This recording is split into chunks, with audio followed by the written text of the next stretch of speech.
قانون رقم 86 لسنة 2025 بتنظيم إصدار الفتوى الشرعية باسم الشعب رئيس الجمهورية. قرر مجلس النواب القانون الآتي نصه وقد أصدرناه. مادة 1. تسري أحكام هذا القانون في شأن تنظيم إصدار الفتوى الشرعية والمختصين بمهام الإفتاء الشرعي، وذلك دون الإخلال بالإرشاد الديني والاجتهادات الفقهية في مجال الأبحاث والدراسات العلمية والشرعية. مادة 2. يقصد في تطبيق أحكام هذا القانون بالعبارات التالية المعنى المبين قرين كل منها: الفتوى الشرعية إبداء الحكم الشرعي في فتوى شرعية عامة أو خاصة. الفتوى الشرعية العامة إبداء الحكم الشرعي في شأن عام متعلق بالنوازل التي تؤثر على المجتمع في مختلف المجالات. الفتوى الشرعية الخاصة إبداء الحكم الشرعي في شأن خاص متعلق بمسائل الأفراد في أمر مسؤول عنه شرعا وتوضيحه للسائل. الإرشاد الديني استخدام الأحكام والقيم والمفاهيم الدينية والخلقية في توجيه سلوك المجتمع والأفراد وتوعيتهم بها ووقايتهم من الأفكار المنحرفة والمفاهيم الخاطئة تمسكا بالثوابت الإسلامية. مادة 3. يختص بالفتوى الشرعية العامة كل من هيئة كبار العلماء بالأزهر الشريف أو مجمع البحوث الإسلامية أو دار الإفتاء المصرية. ويختص بالفتوى الشرعية الخاصة كل من هيئة كبار العلماء بالأزهر الشريف أو مجمع البحوث الإسلامية بالأزهر الشريف أو مركز الأزهر العالمي للفتوى الإلكترونية أو دار الإفتاء المصرية أو اللجان المشتركة المنشأة بموجب أحكام المادة 4 من هذا القانون أو أئمة وزارة الأوقاف الذين يتوافر في شأنهم الشروط المنصوص عليها في المادة 4 من هذا القانون. مادة 4. تنشأ بقرار من الوزير المختص بشؤون الأوقاف داخل وزارة الأوقاف لجان مشتركة من ممثلي الأزهر الشريف ودار الإفتاء المصرية ووزارة الأوقاف برئاسة ممثل الأزهر الشريف. ويشترط في من يلتحق بهذه اللجان أو الاستمرار فيها توافر الشروط والضوابط التي تضعها هيئة كبار العلماء بالأزهر الشريف بالتنسيق مع دار الإفتاء، وأخصها ما يلي: 1. ألا تقل سنه عن 30 سنة ميلادية. 2. أن يكون من خريج إحدى الكليات الشرعية بجامعة الأزهر الشريف. 3.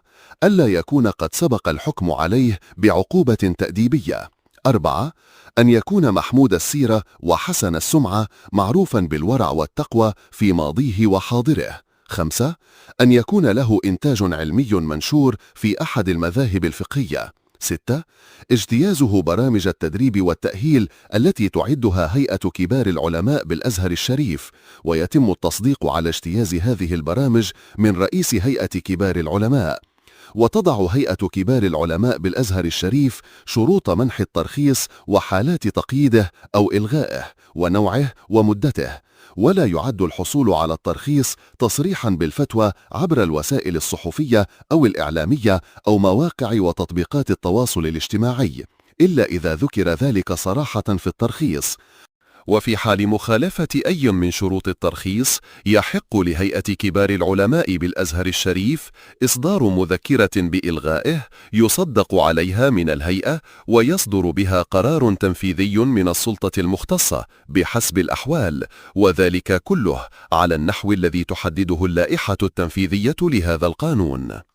ويتم تحديد أماكن ومقرات عمل هذه اللجان بالتنسيق بين الأزهر الشريف ودار الإفتاء المصرية ووزارة الأوقاف.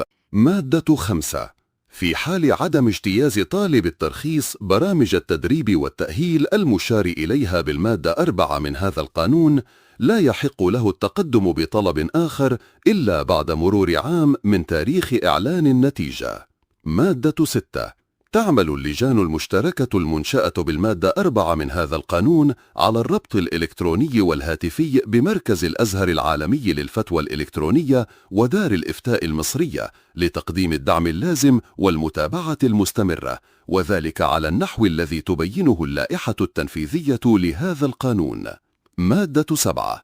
لهيئة كبار العلماء بالأزهر الشريف تشكيل لجان من خلالها للمتابعة المستمرة للتأكد من تحقيق الانضباط الإفتائي والالتزام بشروط وضوابط منح الترخيص. مادة 8. في حال تعارض الفتاوى الشرعية يرجح رأي هيئة كبار العلماء بالأزهر الشريف. مادة 9. مع مراعاة أحكام القانون رقم 51 لسنة 2014 بتنظيم ممارسة الخطابة والدروس الدينية في المساجد وما في حكمها، يكون للأئمة والوعاظ في الأزهر الشريف والهيئات التي يشملها والمعينين المتخصصين في وزارة الأوقاف وغيرهم من المصرح لهم قانونا أداء مهام الإرشاد الديني بما يبين للمسلمين أمور دينهم، ولا يعد ذلك تعرضا للفتوى الشرعية. مادة 10. تلتزم المؤسسات والوسائل الصحفية والإعلامية والمواقع الإلكترونية وحسابات مواقع وتطبيقات التواصل الاجتماعي ومحتوياتها عند نشر أو بث الفتاوى الشرعية أن تكون صادرة عن المختصين وفقا لأحكام هذا القانون، وكذلك عند تنظيم برامج للفتوى الشرعية أو استضافة أشخاص للإفتاء الشرعي أن يكونوا من بين المختصين وفقا للمادة 3 من هذا القانون، وذلك كله وفقا للضوابط التي تحددها اللائحة التنفيذية لهذا القانون. مادة 11. مع عدم الإخلال بأي عقوبة أشد منصوص عليها في أي قانون آخر، ومع عدم الإخلال بقانون تنظيم الصحافة والإعلام والمجلس الأعلى لتنظيم الإعلام الصادر بالقانون رقم 180 لسنة 2018. يعاقب كل من يخالف أحكام المادتين 13 من هذا القانون بالحبس مدة لا تزيد على 6 أشهر، وبغرامة لا تقل عن 50,000 جنيه ولا تزيد على 100,000 جنيه، أو بإحدى هاتين العقوبتين، وفي حالة العود تضاعف العقوبة.